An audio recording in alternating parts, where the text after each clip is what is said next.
a fist is raised high into the air, followed by the cheers and support of the spectators. It turns out to be Torres. He says it was easy after beating his opponent black and blue. Gadolf, watching from the high stands, tells Nixer that it was a great fight and that he should raise Torres well to make him a champion in a year. The instructor then announces the last fight of the day. It was between Slit and Callie. As Aelia waved her fan in the air, she couldn't help but notice that everyone was big and muscular except for the kid named Callie, making her wonder if he thought he could become a fighter with that small body. Nixar tells her that for a fighter, physique is an absolute necessity, as it is directly related to strength, but also there were other ways. As Callie stood in his fighting stance, Slit tells him to surrender now because he knew that by the end of this fight, Callie wouldn't be in good health. But our boy doesn't back down. He tells Slit that if his ability to talk was as good as his fighting, then he would have already become a champion. But deep inside, Callie knew that there wasn't a place he could hit him. The most serious thing here is the difference in physique. He also knew that hitting his torso with his fist wouldn't do any good damage, so all he needed to do was punch his jaw. To do that, he needed two things. Just as Slit starts the fight with a powerful straight punch which manages to dodge, the first thing he needed was to make Slit's upper body bend down like right now. And so, he continued to dodge each and every one of Slit's punches, to the point that the spectators were upset with him, shouting at him not to run away. Slit was extremely tired by now, breathing heavily after being provoked by the crowd. He had almost lost all his stamina. Yet, when looking at Callie, he appeared to be fine. As Slit unleashes another powerful punch at Callie, he knew why he was fine. He made Slit keep attacking him, which was why he had almost lost all of his stamina quicker than Callie, who was just avoiding his attack. Now the second thing he needed was for Slit to lose his guard, just as he did right now with his body wide open. Callie intended to go for the kill to hit the jaw right at this moment. But as he went in, Slit managed to grab hold of his shoulder, which Callie calls cheating. As Slit attacked from his right, his punch hit Callie's side, cracking his ribs, making Callie cry out and fall. Looking around, he wondered if everyone saw that Slit cheated by grabbing him, not just using gloves. The instructor started counting down. Callie, in pain, wondered what to do as the countdown neared 0. Determined, he forced himself to stand, despite broken ribs. He knew that wasn't the main issue now. The instructor asked if he could fight. Callie knew he had to survive after already dying once. Slit warned him for standing. With his broken ribs, Callie couldn't move freely. Seeing Slit attack again was the worst, but Callie was ready to do everything, so he headbutted Slit's punch while shouting. The headbutt surprised Slit, giving Callie a chance to strike back. Slit tried another blow, but Callie dodged it easily. Filled with rage and determination, Callie knew it was his moment. Finally, Callie's punch hit Slit's chin. But as Slit staggered, he smirked, asking if Callie thought one punch could finish him. But the moment those words left his mouth, his eyes went wide as he fell backward, falling flat onto the ground. The crowd didn't even cheer upon seeing this, as they were confused about what was going on.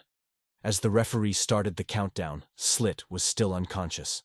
After 10 seconds, the referee waves the red flag, announcing to everyone that the winner is Callie. The crowd couldn't believe that the skinny boy was the winner, calling it crazy. Upon hearing the announcement, Callie knew that he was alive now, with a smile on his face and his fist raised high into the air. He vowed not to let his second life go in vain. A week later, the traders came and took half the apprentices to the mines. The sole exception among the weaker students was Callie, now being led to the mansion by Nixar. Just over 10 people remained in the training yard, quieter without the others.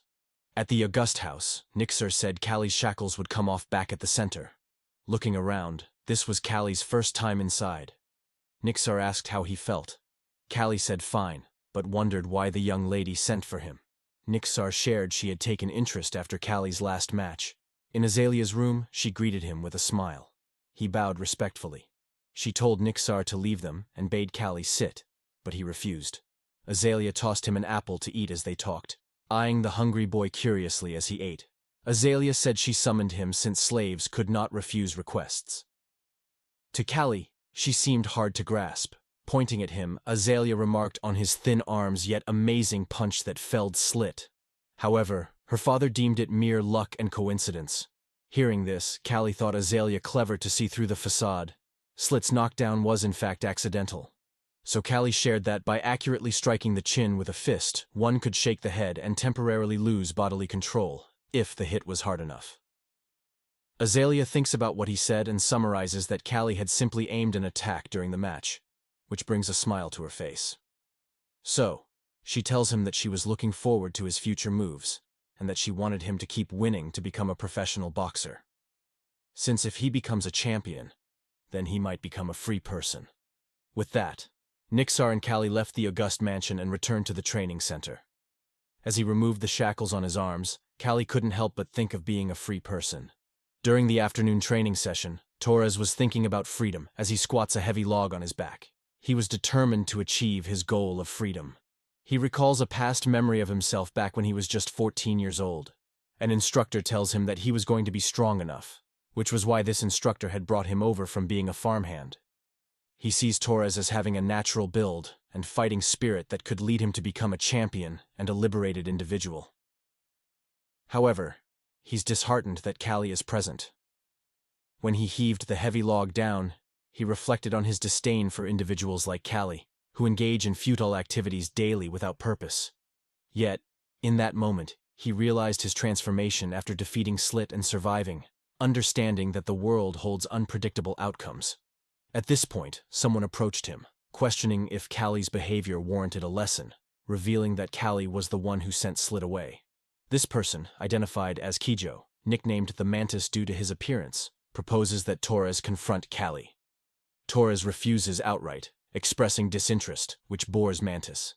He contemplates Callie's desire to change, deciding not to disturb him further, feeling irritated by his initial pleading. Meanwhile, Callie stretched his recently healed ribs and emerging muscles from days of hardcore training since his victory.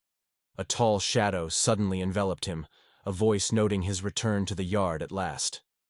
Callie turned to see the owner of the shadow was none other than the notorious Mantis.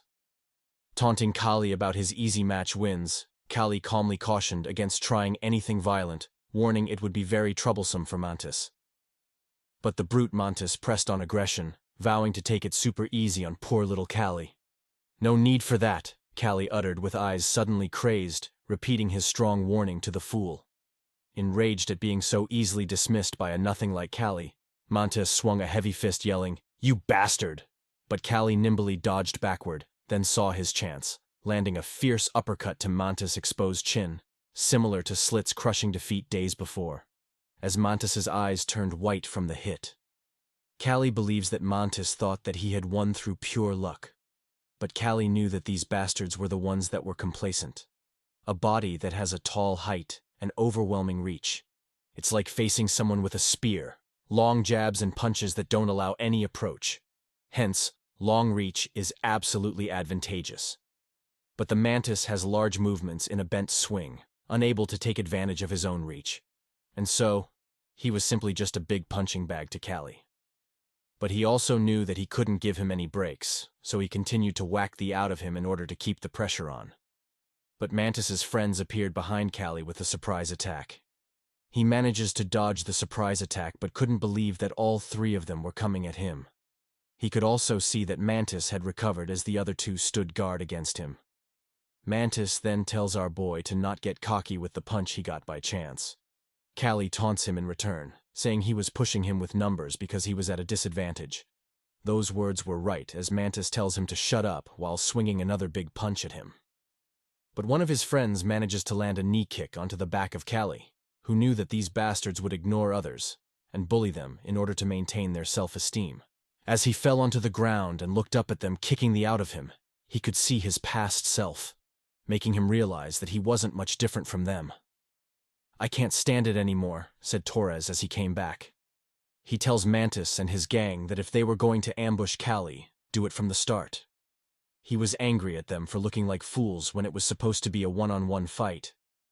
Mantis was confused by his words, asking Torres about whose side he was on. Torres tells him that he wasn't on anyone's side, but was just annoyed by the bastard who got beaten by Callie and was acting up. "I didn't get beaten," shouted Mantis angrily, as he tells Torres that he simply had his guard down for a moment. So, Torres tells him to fight one-on-one as he was willing to be the referee.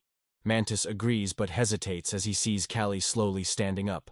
But fear overwhelms Mantis as Callie unleashes a predator-like aura around his body, letting Mantis know that he is the prey. As Mantis throws another pathetic punch at Callie, who dodges it with ease once again, he tells Mantis that his punch was slow and that it'll be strange if he couldn't dodge it.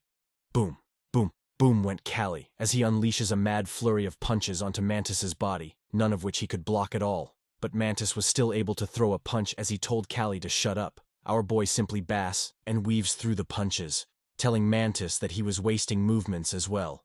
Only showing your weakness, said Callie as he swings right at Mantis's face, landing his punch right onto his chin once again. This time, Mantis definitely felt the punch as he staggered before falling flat on his face in front of everyone. Looking at Callie, Torres sees him as an experienced fighter, since Callie's father was a champion. He thought of him having some of that talent. Callie then calls out to him, asking him about why he had helped. Torres acts all cool, saying that he didn't need to explain that to someone like him, and that he should get lost now. After all, there were no more guys who picked on Callie blatantly. They implicitly acknowledged that Callie was one of the boxing apprentices at the Augusta mansion. Guest reception room. Gadolf tells someone not to worry, and to proceed with the match as usual, much to the shock of Nixer, who sees someone smiling. He immediately enters the room, reminding Gadolf that he had told him to refuse the match, as they only had apprentice boxers on their side. But Gadolf was angry, asking Nixer if he could stand it. So he tells him that Dormon didn't have any proper boxers, so they might win if he does well.